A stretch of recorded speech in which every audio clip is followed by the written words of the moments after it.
یہ قتال کا وقت نہیں ہے۔ وجہ یہ ہے کہ جس نے بندوق اٹھائی وہ تو ٹیررسٹ ڈکلیئر ہو جائے گا۔ یہ وقت لڑنے کا نہیں ہے، یہ وقت اپنے قلب کی صفائی کا ہے، یہ وقت اس تہذیب کو بسانے کا ہے جیسے اصحاب کہف نے بسائی تھی۔ کنارہ کشی اختیار کر لیں اور اس کے بعد انتظار کریں اس وقت کے آنے کا۔ وہ وقت کب آئے گا؟ میں یہ نہیں کہہ رہا کہ تلواریں پھینک دیں اور کبھی بھی مت لڑیں، جہاد کرنا ہے لیکن کچھ دیر کے لیے اس جہاد کو پاس کر دیں اور قوت بچائیں۔ پورا شعر دوبارہ سنیے اور پھر اگلا شعر بھی سنیے، اس سے پہلے کوئی معنی نہ نکالیے گا۔ چھوڑ دینا چاہیے دنیا کو اس کے حال پر، وقت سے پہلے فقط قوت بچانی چاہیے، وقت سے پہلے فقط قوت بچانی چاہیے۔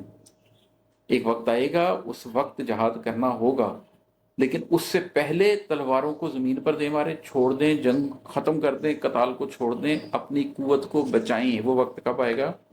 ایک خراساں کے سیاہ پرچم ابھی درکار ہیں، ایک یہود اصفہانی کی نشانی چاہیے۔ خراسان سے کالے جھنڈوں والے اٹھیں گے، ابھی نہیں اٹھے۔ اور اصفہان سے، جو کہ ایران کا ایک شہر ہے، وہاں سے 80,000 یہودی شالیں پہن کے نکلیں گے، وہ بھی ابھی نہیں نکلے۔ اس پر کبھی لمبی تفصیلی بات کریں گے، لیکن یہ دو بہت بڑی نشانیاں ہیں۔ وہ نشانیاں جب ظاہر ہو جائیں گی اور آپ کو پتہ لگ جائے گا کہ جہاد کا وقت آ گیا، اس وقت تک اپنی قوت کو بچائیں، اس وقت تک صرف اپنی قوت کو بچائیں، اپنے قلب کی تطہیر کریں، اس کے بعد اپنے خاندان کی تطہیر کریں، اس کے بعد معاشرے کی تطہیر کریں، اور ایٹ لیسٹ وہ افراد بنانے کی کوشش کریں جو اللہ کے حضور اپنے آپ کو پیش کریں تو قبول تو کیے جا سکتے ہیں۔ ابھی آپ نے دیکھا پیچھے جنگ والی جو سچویشن تھی، اس کے اندر کیا ہو رہا تھا؟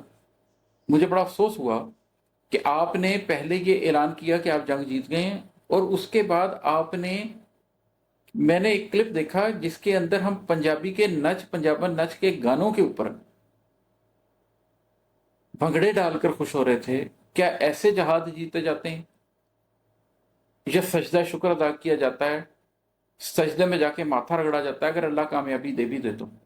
جب تک ہم وہ قوم ہی نہیں بنتے جو ہارنے کی صورت میں سجدہ ریز ہوتے ہیں، جو جیتنے کی صورت میں سجدہ ریز ہوتے ہیں، ہارنے کی صورت میں اللہ سے صبر کی دعا کرتے ہیں، جیتنے کی صورت میں اللہ سے شکر کی التجا کرتے ہیں، تب تک ہم اس قابل ہی نہیں ہے کہ قتال کر سکیں۔